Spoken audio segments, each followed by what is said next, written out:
The rusty elevator shuddered to a halt, its doors groaning open like a reluctant confession. Isabella stumbled out, clutching a stained canvas bag overflowing with art supplies. She was late, catastrophically, embarrassingly late. Her phone's cracked screen blinked 3:17 p.m., mocking her with its unwavering accuracy. The interview was scheduled for 3 o'clock. She'd promised herself this wouldn't happen. This job, this chance to paint murals for the prestigious stars-aligned kindergarten, was her daughter Lily's only hope. The opulent reception area of Linky Court shimmered, an intimidating expanse of polished marble and abstract sculptures that looked like melted chrome. It was a far cry from the chipped paint and crayon scribbles of Lily's current daycare. Isabella straightened her worn blouse, a nervous flutter rising in her chest. She had to nail this. Lily deserved those shimmering classrooms, those sprawling playgrounds that feature a sharp-suited receptionist, her hair sculpted into an architectural marvel, raised a perfectly arched eyebrow. "Ms. Rossi," Isabella winced. "Yes, that's me. I'm so sorry I'm late. The traffic. Mr. Sterling is waiting," the receptionist interrupted, her tone as smooth and cold as the marble beneath Isabella's scuffed shoes. "Take the private elevator to the 30th floor. Turn right. First door on your left."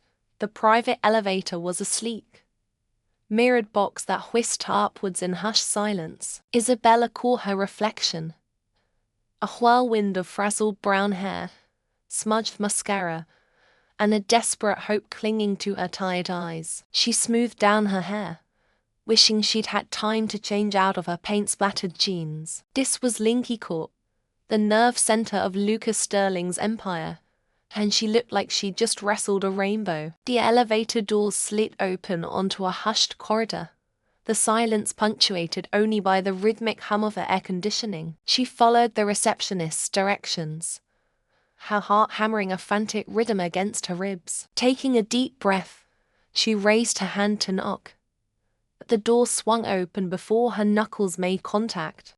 He was even more imposing in person than in the magazine articles she'd devoured. Lucas Sterling, CEO of Linky Corp, philanthropist, and a man rumored to be as ruthless in business as he was captivating in the society pages. He stood framed in the doorway, a silhouette against the panoramic city view that stretched out behind him. He was tall, his dark suit impeccably tailored, his presence radiating an almost tangible power. For a moment, they simply stared at each other. His eyes, a startling shade of glacial blue, held hers with an unnerving intensity. Isabella felt a blush creep up her neck, a strange mixture of intimidation and something else, something that fluttered in her stomach like a trapped butterfly. "Ms. Rossi." His voice was deep, resonant, a voice accustomed to command. He glanced at his watch, a subtle gesture that sent a wave of fresh panic through her. "Mr. Sterling," Isabella stammered. "I apologize for my tardiness. The traffic on the BQE was—" He cut her off with a slight raise of his hand. "Please, come in." The office was as impressive as the man himself. Minimalist, yet luxurious. Floor-to-ceiling windows showcased the sprawling cityscape, a breathtaking panorama of steel and glass. A single, starkly modern desk dominated the room, its polished surface gleaming beneath the soft glow of recessed lighting. "Have a seat," he gestured towards a pair of sleek leather chairs. He remained standing, his gaze fixed on her, making Isabella feel like a specimen under a microscope. She perched on the edge of the chair, clutching her canvas bag like a lifeline. The silence stretched, thick and heavy, punctuated only by the distant hum of the city below. "So, Ms. Rossi," Lucas Sterling finally spoke, his voice softer now, almost curious. "Your portfolio impressed me. The vibrancy, the energy, it's quite remarkable." Isabella blinked, surprised. She'd expected a curt dismissal, a polite but firm rejection. Not this almost interest. "Thank you, Mr. Sterling," she managed, her voice trembling slightly. I try to capture the joy, the wonder of childhood in my work. He nodded slowly, his gaze still holding hers. Tell me, Ms. Rossi, he said, his voice dropping to a near whisper. What inspires you? Isabella hesitated, unsure how to answer. The truth was simple, raw, and deeply personal. It wasn't some lofty artistic ideal. It was her daughter, her bright, bubbly, irrepressible Lily. The reason she was here, in this intimidating office, facing this impossibly powerful man. Lily, with her infectious laughter and her unwavering belief in magic. My daughter, she finally whispered, the words escaping her lips before she could stop them. A flicker of something, surprise, intrigue, crossed his face. He stepped closer, the distance between them shrinking, the air suddenly charged with an inexplicable tension. And what is your daughter's name? He asked, his voice barely above a murmur. Lily, Isabella replied, her heart pounding against her ribs. Her name is Lily. The air in the opulent ballroom hung thick with the cloying scent of lilac and the hushed whispers of the city's elite. Crystal chandeliers cast a kaleidoscopic shimmer across the polished marble floor, reflecting in the champagne flutes clutched in manicured hands. Isabella, dressed in a borrowed gown that felt both too grand and utterly foreign, clung to the edge of the room, the music a dizzying backdrop to her mounting unease. She'd known this world was alien to her, a stark contrast to the bustling diner where she'd spent most of her adult life. But nothing could have prepared her for the sheer, suffocating pressure of Lucas's family gathering. Lucas, oblivious to her internal turmoil, was across the room, charming his aunts and uncles with the practiced ease of a man born into this world. He looked effortlessly elegant in his tailored tuxedo, his laughter echoing above the murmur of conversations. Every so often, his gaze would flick towards her, a fleeting connection that offered a flicker of warmth in the chilling vastness of the room. But those glances weren't enough to quell the rising tide of anxiety within her. This wasn't her world. She didn't belong. She took a nervous sip of champagne, the bubbles tickling her throat, a stark contrast to the knot forming in her stomach. Every smile felt forced, every polite exchange a monumental effort. She felt like an imposter, a fraud playing dress-up in a life she could never truly possess. The marriage, initially a practical arrangement born of desperation to secure Lily's kindergarten place, now felt like a gilded cage. She'd thought she could manage the pretense, the carefully constructed facade of a happy couple. But the reality of Lucas's world was proving far more daunting than she'd ever imagined. Then, Wenting, Lucas's impeccably dressed cousin, glided towards her, a predatory gleam in her eyes. Her smile was sharp, her voice dripping with condescending sweetness. Isabella, darling, she purred, her voice carrying just enough volume to attract the attention of nearby guests. How interesting to see you here. Tell me, how are you finding the transition from greasy spoons to gala dinners? Isabella felt the blood drain from her face. The room, which had been a blur of noise and movement, suddenly sharpened into agonizing focus. Every eye seemed to be on her, their expressions ranging from amusement to hope and disdain. She clutched her champagne flute tighter, the glass digging into her palm. It's different, she stammered, her voice barely a whisper. Wenting let out a tinkling laugh that grated on Isabella's nerves. Different, darling. It's a whole other universe, one I highly doubt you'll ever truly understand. She lowered her voice, her words laced with venom. Lucas is just amusing himself, you know. Don't get any ideas about your place in this family. You're a temporary distraction, nothing more. The casual cruelty of her words hit Isabella like a physical blow. She'd known, logically, that there would be those who disapproved, who saw her as an opportunist. But hearing it articulated so bluntly, so publicly, stripped her bare, leaving her feeling exposed and humiliated. She wanted to disappear, to melt into the shadows and escape the judging eyes. Tears pricked at the corners of her eyes, but she blinked them back fiercely. She wouldn't give Wenting the satisfaction of seeing her cry. "Excuse me," she managed, her voice trembling slightly. She turned and fled, blindly pushing through the throng of guests, desperate for escape. She didn't stop until she reached the relative sanctuary of a small, deserted balcony overlooking the city lights. The cool night air against her skin was a welcome relief from the stifling atmosphere of the ballroom. Leaning against the railing, she closed her eyes, fighting back the tears that threatened to spill over. Wenting's words echoed in her mind, a cruel reminder of the chasm that separated her from Lucas's world. She'd thought, foolishly, that their marriage, despite its unconventional beginnings, could evolve into something real. She'd seen glimpses of genuine affection in Lucas's eyes, felt the warmth of his touch, but Wenting's words had shattered that fragile illusion, leaving her feeling more alone than ever. The sound of the balcony door sliding open made her jump. She turned, expecting to see Wenting, ready to deliver another venomous barb, but it was Lucas. His face was etched with concern, his eyes searching hers. "Isabella, are you all right?" he asked, his voice laced with genuine worrying. "I saw you leave. What happened?" She hesitated, unsure how to answer. Could she tell him about Wenting's cruel words?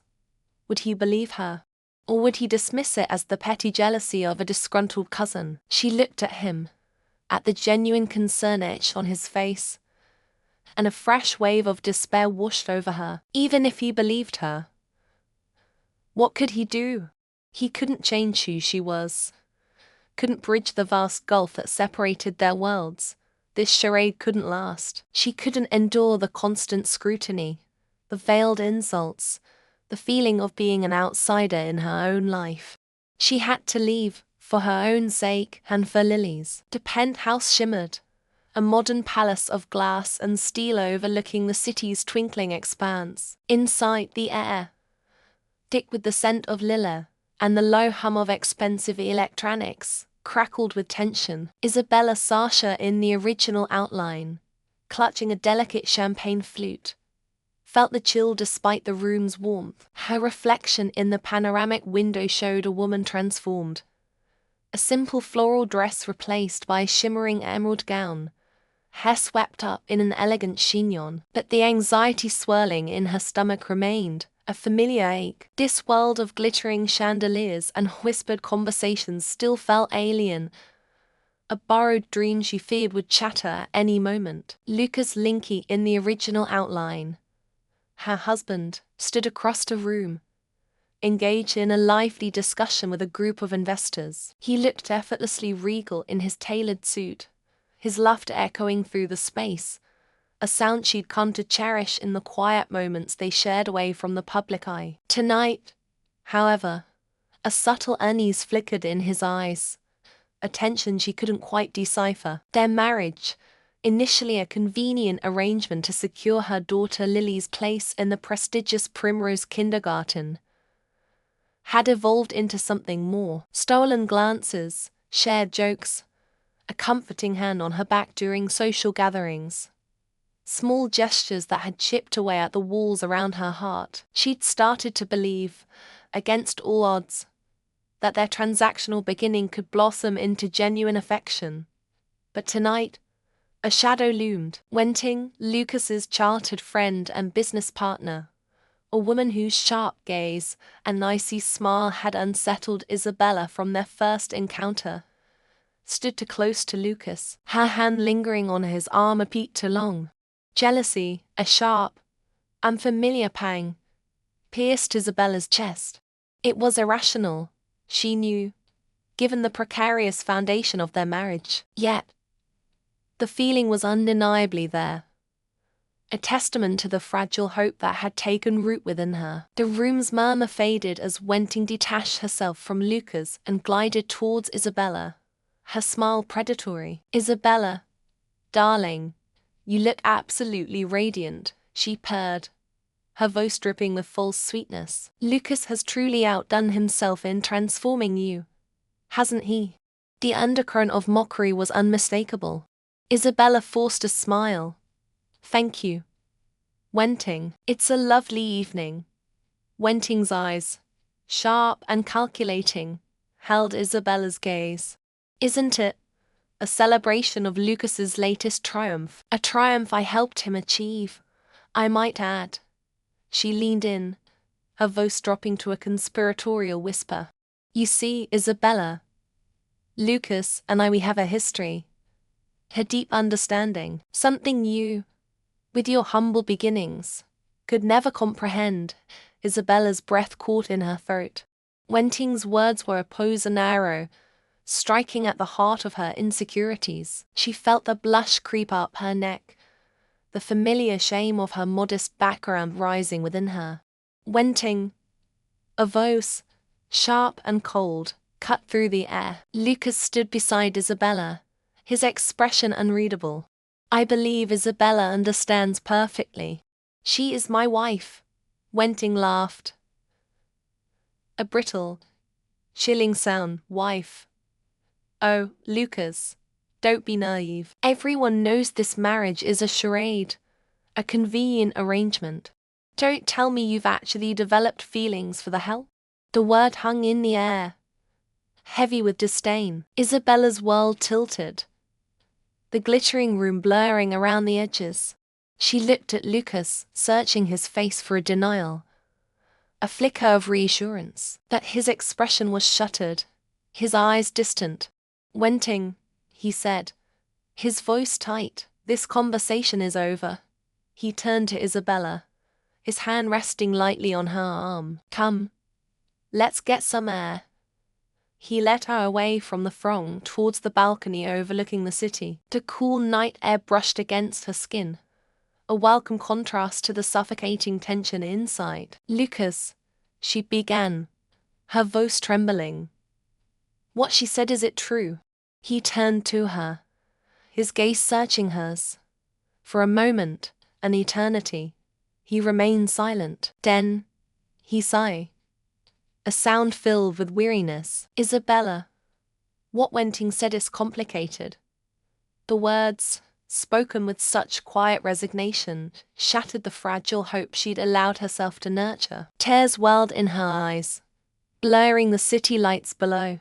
Betrayal, sharp and cold, pierced through her. It wasn't just Wenting's cruel words. It was Lucas's silence, his inability to deny the truth. He hadn't lied about their transactional beginning, but she'd foolishly believed it had become something more. I see, she whispered, her voice choked with emotion. She pulled away from his touch, the gesture small, yet definitive. I think I need to leave.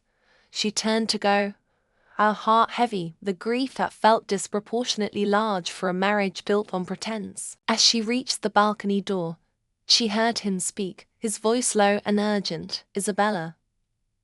Wait. The crisp morning air, scented with petrichor from the previous night's rain, drifted through the open French doors of John's study. Sasha sat perched on the edge of a plush armchair, the worn copy of The Little Prince clutched in her lap, a stark contrast to the opulent surroundings. Sunlight, fractured by the leaden window panes, cast dancing patterns across the Persian rug, illuminating motes of dust suspended in the stillness. John paced before her, the tension etched in the lines around his eyes. The silence stretched, punctuated only by the rhythmic ticking of a grandfather clock in the hallway. It was a silence fraught with unspoken emotions, the remnants of accusations, betrayals, and the fragile beginnings of something new. The initial, transactional nature of their marriage had been a shield, a convenient arrangement to secure Millie's place at the prestigious kindergarten. Yet, the past few weeks had chipped away at that carefully constructed facade. The orchestrated smear campaign by Veronica, John's ambitious ex-girlfriend, had backfired spectacularly. Instead of driving a wedge between them, it had inadvertently revealed John's protectiveness, his quiet acts of support that had gone unnoticed until now. He discreetly investigated the false allegations, silenced the gossip mongers, and shielded Millie from the fallout. Sasha's heart, hardened by years of struggling as a single mother, had begun to soften, allowing a flicker of warmth to seep through the cracks. John stopped pacing and leaned against the mahogany desk, his gaze fixed on Sasha. "I owe you an apology," he began, his voice husky. "I handled things badly. I should have trusted you, confided in you from the beginning. This marriage," he gestured between them. "It started as a means to an end. I won't deny that, but it's become something more." Sasha's breath hitched. She looked up at him, her emerald eyes searching his. She'd seen glimpses of the man beneath the CEO facade. The gentle way he tapped Millie into bed, the genuine amusement in his eyes when she recounted stories of her day, the quiet strength he exuded when facing down Veronica's venomous attacks. "I understand why you did what you did," she said softly, her voice barely a whisper. The memory of their first encounter, the stark contrast between her simple life and his world of privilege, flashed through her mind. She'd been intimidated, overwhelmed. Now, seeing the vulnerability in his eyes, she felt a pang of empathy. "No, you don't," John countered, pushing himself away from the desk. He crossed the room and knelt before her, his gaze level with hers. "I treated you like a business partner, not a wife. I compartmentalized everything, kept you at arm's length. It was unfair, and I'm truly sorry." Sasha's throat tightened. She'd built walls around her heart to protect herself, to protect Millie. John's apology, his raw honesty, threatened to dismantle those carefully constructed defenses. "I know it's a lot to ask," John continued, his voice laced with uncertainty. "But I want to try. I want to make this a real partnership, a real marriage. Not just for Millie, but for us." He reached out and gently took her hand in his. His touch was warm, reassuring. Sasha's heart pounded against her ribs. Trust didn't come easily to her. She'd been hurt before, let down. But looking into John's eyes, seeing the sincerity reflected there, she felt a flicker of hope, a tentative yearning for something more. What does that mean?" she asked, her voice trembling slightly. John's thumb caressed the back of her hand, sending a shiver down her spine. "It means honesty," he said, his gaze unwavering. "It means communication, trust, respect. It means sharing the burdens, the joys, the everything. It means building a life together. A real life, not just a convenient arrangement." A wave of emotion washed over Sasha. She thought of the loneliness she'd carried for so long, the constant struggle to provide for Millie, the fear of vulnerability. John's words, his offer of partnership, resonated deep within her, stirring a longing she hadn't realized she possessed. She took a deep breath, her fingers tightening around his. "Okay," she whispered, the word barely audible. "Okay, John, I want to try to." A slow smile spread across John's face, transforming his features, erasing the lines of tension. He squeezed her hand gently. "Thank you, Sasha," he murmured, his voice thick with emotion. "Thank you for giving us a chance."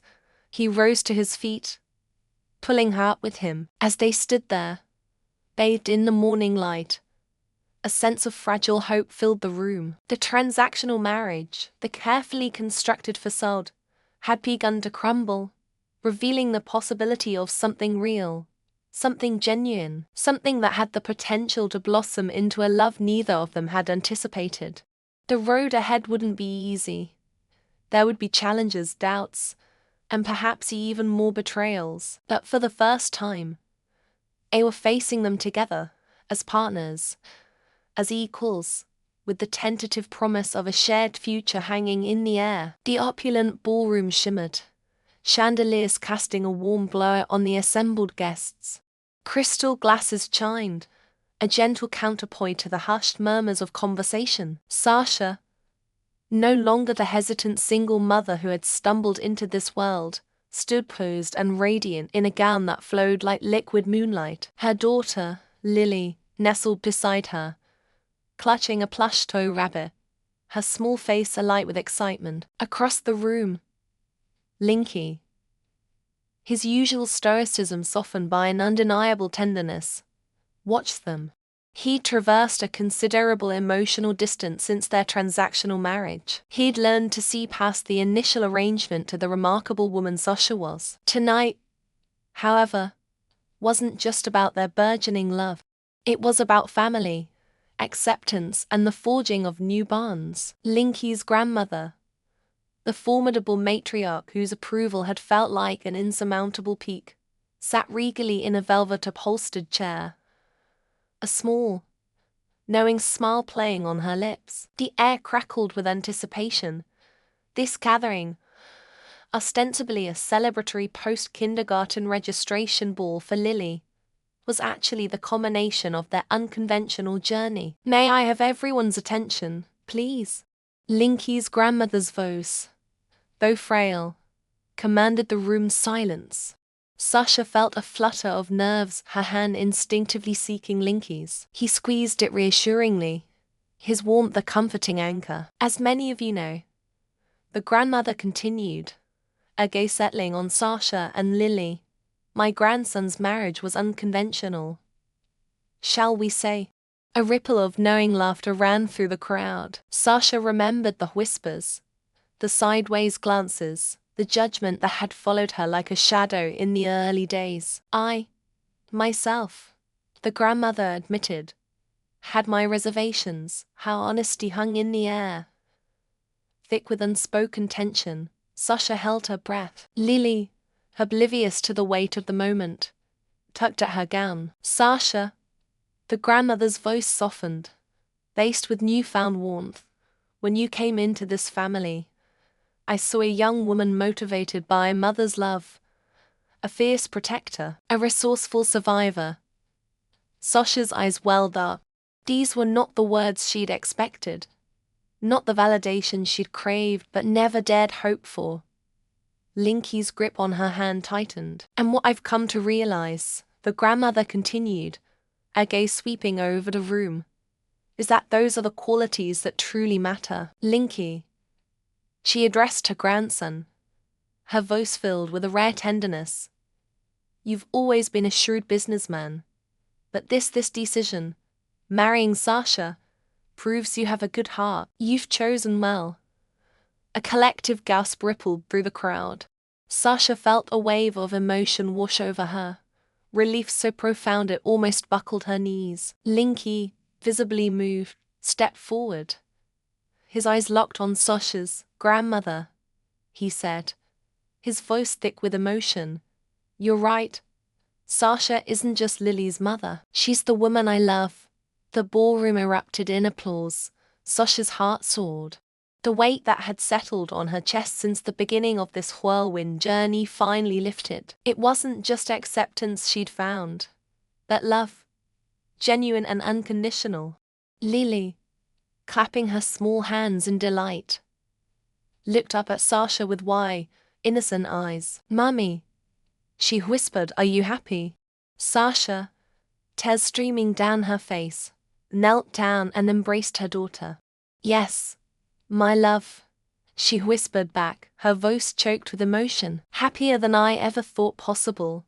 Linky joined them, kneeling beside Sasha, enfolding them both in a warm embrace. The image of their small family, bathed in the warm glow of the chandeliers, was a testament to the unexpected turns life could take. The transactional marriage had blossomed into something real, something profound. "You know," Linky whispered, his voice filled with a mixture of tenderness and amusement, "I never thought kindergarten registration would lead to this."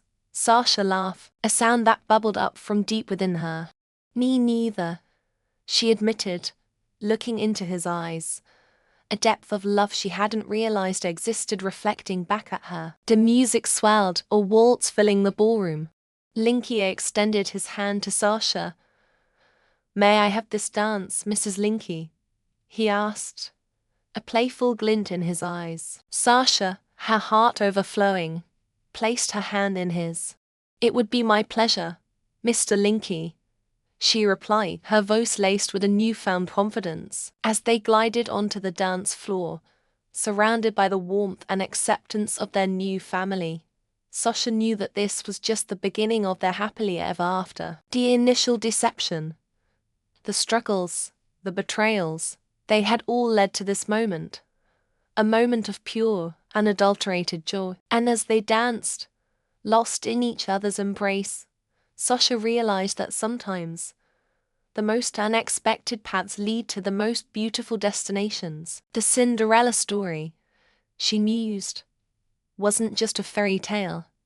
It was her reality. The attic air hung thick with dust motes dancing in a lone shaft of sunlight slicing through a grimy skylight. John, Linky's estranged uncle and Isabella's unlikely ally, coughed, waving away the floating particles. He promised Isabella he'd search for anything that might shed light on her mother's past, a past shrouded in mystery, and now tangled in the web of Linky's family secrets. He sifted through forgotten trunks overflowing with moth-eaten furs, yellow photographs, and the detritus of generations past. The attic, a repository of forgotten memories, echoed the state of Isabella's own life before Linky, a jumble of hand-me-down hopes and borrowed dreams. He stumbled upon a small, tarnished wooden chest tucked beneath a tattered tapestry depicting a hunting scene.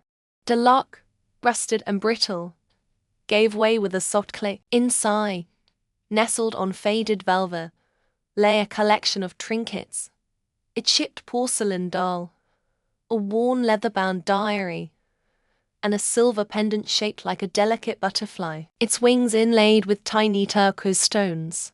John picked up the pendant, its cool metal a stark contrast to the stifling attic air. He turned it over, his fingers tracing the intricate carvings. A small inscription, almost obscured by tarnish, caught his eye. "To my beloved Isa, may your spirit always soar." Her jolt, electric and unexpected, shot through him. Isa Isabella. He looked closer, his heart pounding against his ribs. The butterfly, he'd seen that butterfly before, not on a pendant, but etched onto the back of a small, faded photograph he'd found tucked away in his own mother's belongings years ago. A photograph of a young woman with kind eyes and a shy smile, holding a baby girl. A woman he'd never known, but whose face haunted his dreams. A woman his mother had cryptically referred to as the one who got away, the one who, according to hushed whispers, had been deeply connected to Linky's father. Suddenly, the pieces began to click into place with the sickening precision of a well-oiled trap. The hushed whispers, the hidden photograph, the striking resemblance between Isabella and the woman in the picture. It couldn't be a coincidence. He had to show this to Isabella. He had to tell her what he knew, what he suspected.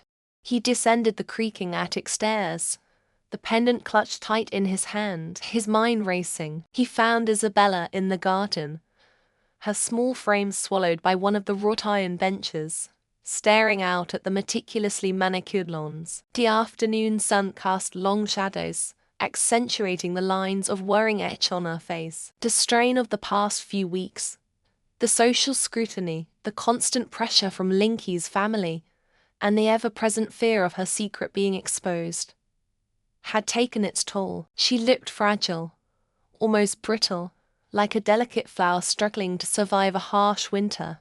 "Isabella," John called out, his voice hoarse with emotion. She turned, her eyes widening in surprise. He rushed towards her, holding out the pendant. "I found this in the attic," he said, his voice trembling.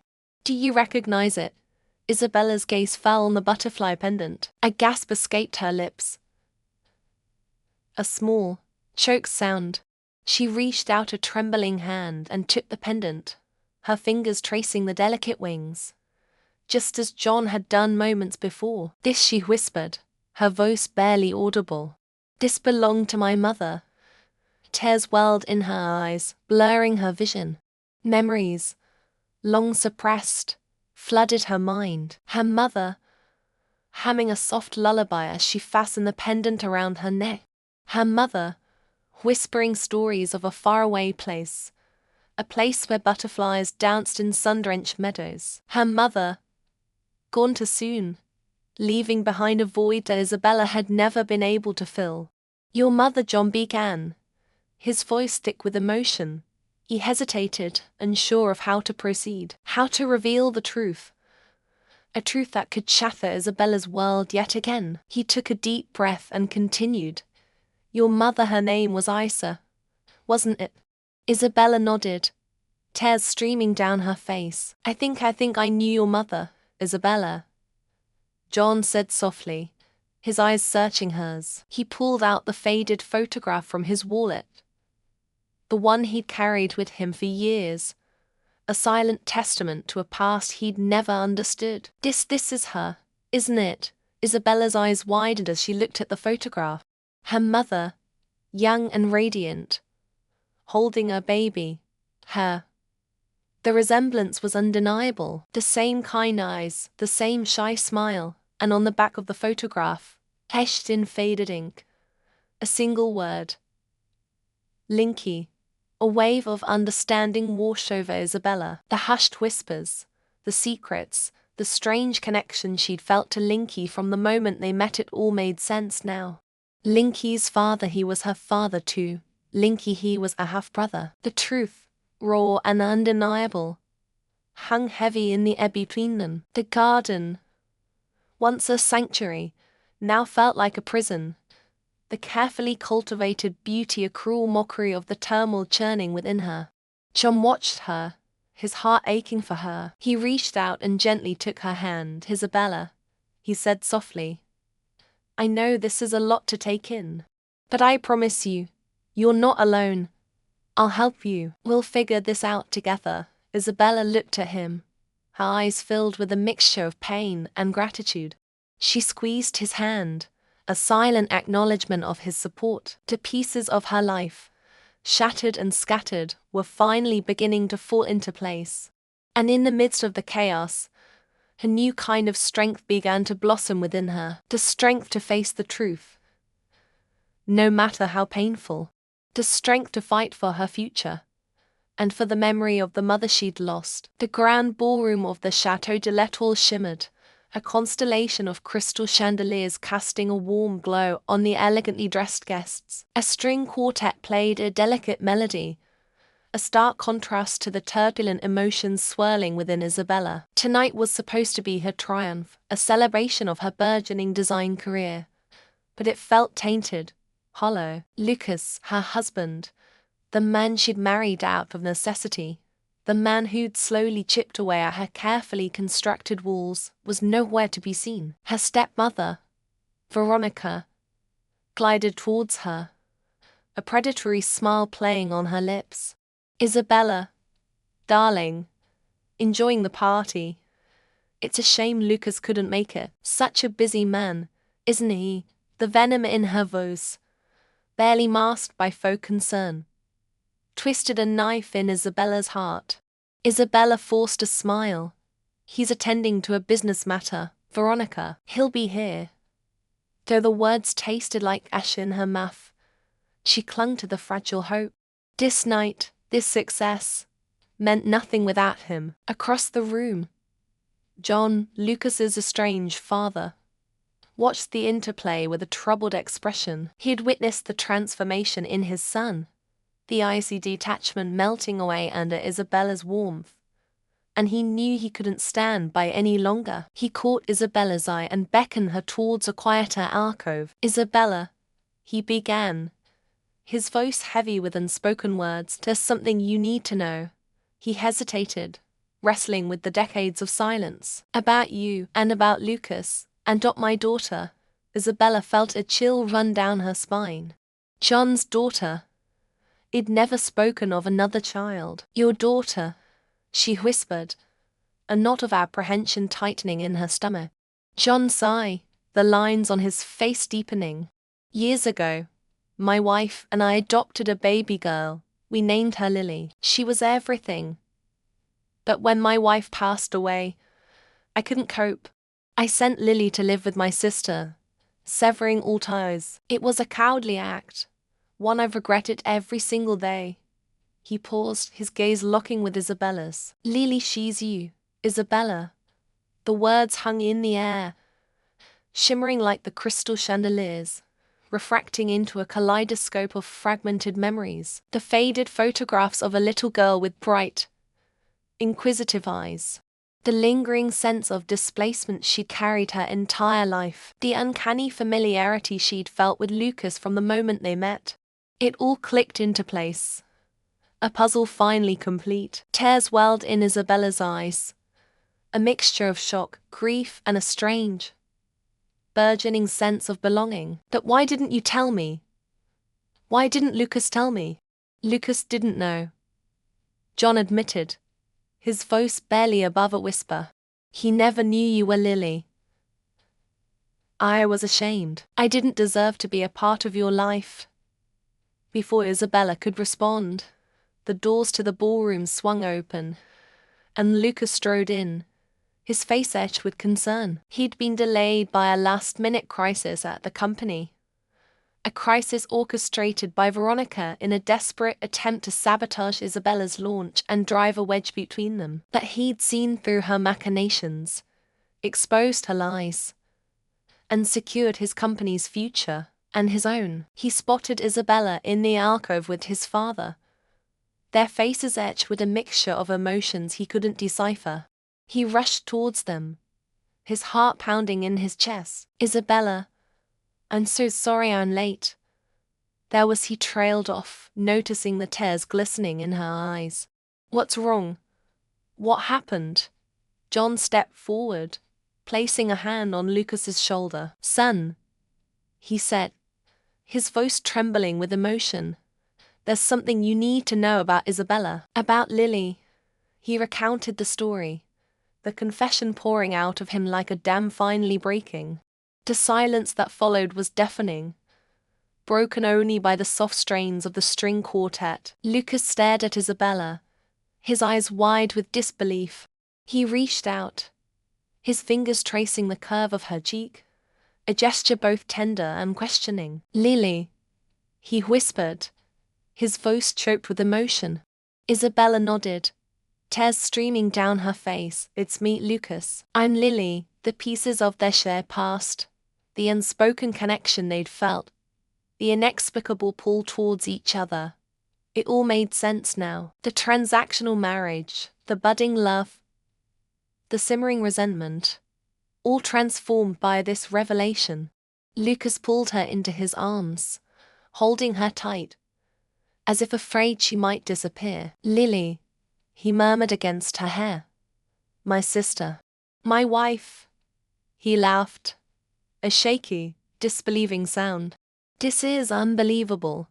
He pulled back slightly, his eyes searching hers. All those years, he said, his voice thick with emotion, we were searching for each other without even knowing it.